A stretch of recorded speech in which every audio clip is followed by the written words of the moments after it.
Hello students, स्वागत है एक बार मेरे फिर से अपने यूट्यूब चैनल आरके टेक्निकल में।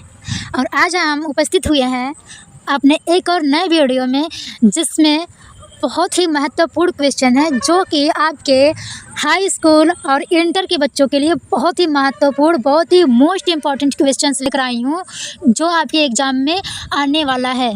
तो आप लोग इन तक वीडियो ज़रूर देखिएगा, बीच में स्किप मत कीजिएगा वरना बहुत कुछ छूट जाएंगे। और बाकी हम अपने नेक्स्ट वीडियो में बात करेंगे। हम अपने वीडियो को स्टार्ट करते हैं। आज का हमारा टॉपिक जो है, ये हमारा टॉपिक है मानव प्रजनन तंत्र की प्रक्रिया का वर्णन कीजिए। अर्थात हमारा जो मानव प्रजनन तंत्र है वो कैसे वर्क करता है, क्या काम करता है, क्या चीज़ है, हम इसके बारे में बात करेंगे। सबसे पहले हम बात करेंगे मानव प्रजनन एक लैंगिक प्रक्रिया है। यानी जो मानव प्रजनन आखिर कौन सी प्रक्रिया है, क्या है, वो है एक लैंगिक प्रक्रिया। अर्थात जिसमें हम फीमेल और पुरुष दोनों मिलकर सेक्स करते हैं, एक दूसरे के पास आते हैं, एक दूसरे के नज़दीक आते हैं, वो है मानव प्रजनन लैंगिक प्रक्रिया। जिसमें हम नर और मादा जनन कोशिकाएं, शुक्राणु और अंडाणु मिलकर एक युग्मज बनाते हैं। एक तरीके से अगर बात किया जाए तो मानव प्रजनन वह प्रक्रिया है जिसके द्वारा मानव जीव अपनी संतति उत्पन्न करता है। अर्थात जो मानव है, कहते हैं हमारा वंश आगे बढ़ रहा है, हमारे घर में बच्चे उत्पन्न हुए, बच्चे पैदा हुए हैं, तो वो ही अगर एक तरफ से कहा जाए तो जो मानव प्रजनन है, एक तरफ से अपना संतान ग्रो करने के लिए मानव प्रजनन तंत्र बनाया गया है।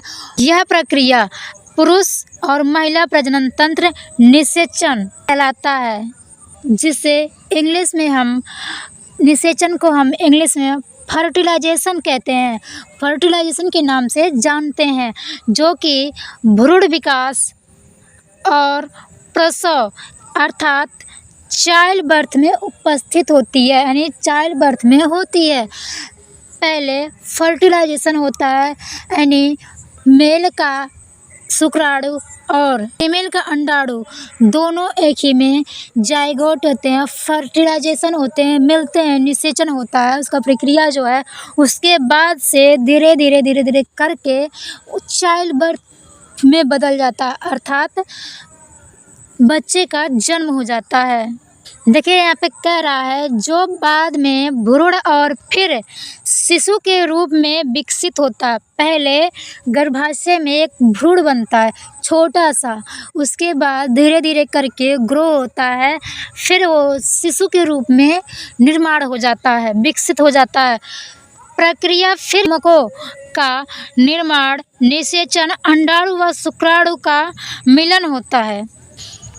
फिर यहाँ पे कह रहा अंततः प्रत्यारोपण गर्भाशय का दीवार से जुड़ना और प्रसव शामिल है। यानी अंत में, लास्ट में गर्भाशय की दीवार से जो बच्चा होता है वह जुड़ जाता है, जिसका नाम हम देते हैं प्रसव, यानी डिलीवरी का टाइम, चाइल्ड बर्थ का नाम देते हैं बच्चे का जन्म, बच्चे के जन्म का समय।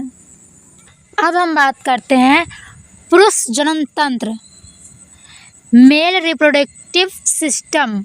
जो ये पुरुष प्रजनन तंत्र है, मेल रिप्रोडक्टिव सिस्टम है, ये आखिर क्या होता है, कैसे वर्क करता है। तो यहाँ पे लिख रहा है पुरुष प्रजनन तंत्र मुख्य अंग होते हैं। यानी जो पुरुष प्रजनन तंत्र है ये मुख्य रूप से कई अंगों में बटा है, तीन से चार अंगों में बटा है, 3 अंगों में बटा। पहला है अंडकोश, जिसे हम टेस्टिस के नाम से जाना जाता है, यह है अंडकोश। अब यहाँ आता है शुक्राणु, स्पर्म का निर्माण कैसे होता है। पुरुष में शुक्राणु बनने की पूरी प्रक्रिया को शुक्रजनन कहते हैं। यह प्रक्रिया वृषण टेस्टिस के अंदर होता है, खासकर सूक्ष्म नलिकाओं में उपस्थित होता है। शुक्रजनन की मुख्य अवस्थाएं क्या हैं। ये 2 भागों में है। पहला जर्म कोशिकाएं। शुक्र जनन जो है वो 3 भागों में बांटा गया है। पहला है शुक्र जनन, ये कोशिकाएं सक्रिय होकर शुक्राणुओं में बनने लगती हैं। दूसरा है वृद्धि चरण, ग्रोथ फेज, बदल जाती हैं।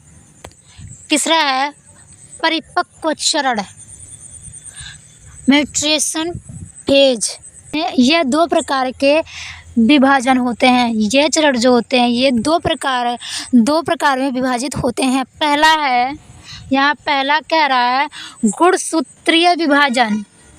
प्राथमिक शुक्राणु कण जो होता है वह विभाजित होकर दो अर्थात द्वितीय शुक्राणु बनाता है। गुणसूत्रों की संख्या आधी हो जाती है। डिप्लॉइड हाइप्लॉइड हो जाती है। दूसरा है गुणसूत्रीय विभाजन। गुणसूत्रीय विभाजन जो है, गुणसूत्रीय विभाजन का टॉपिक हम अगले वीडियो में पढ़ेंगे। तब तक के लिए टेक केयर, बाय बाय।